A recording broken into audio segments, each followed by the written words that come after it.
What's up mga kaigaran?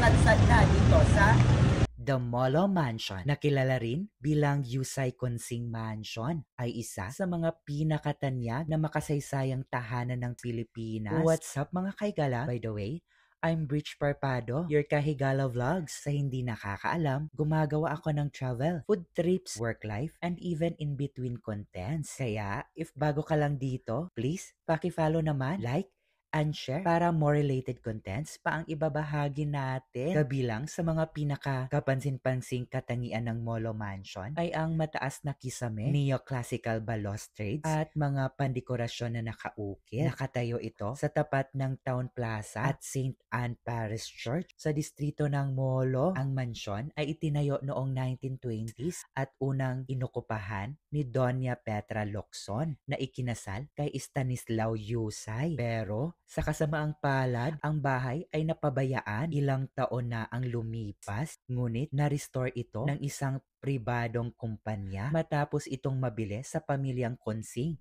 noong 2014. Mula nang maibalik ito, ang mansyon ay ginawang isang heritage museum na may souvenir shop na nagbebenta rin ng mga lokal na produkto at delicacy. Uy, kay Gala, sa mga nagtatanong kung paano naman mag-avail ng tour dito sa Iloilo o sa ibang lugar, abay syempre, sa lagi ko ng trusted partner, ang Klook. At huwag ninyong kalimutan, gamitin ang aking Klook discount code, Kahigala Klook, para may 5% off discount ka na. At alam mong legit talaga ha, hindi ka pa maaabala dahil ang iba dyan, mahaba ang pila. Pero wait, marami din namang nag-o-offer ng tour at marami yan sa social media. Pero be smart mga kaigala and always check natin ang reviews para iwas maaberya.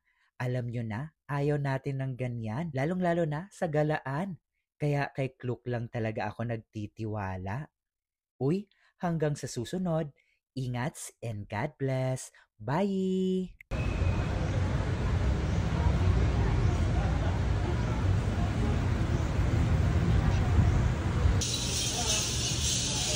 O, go!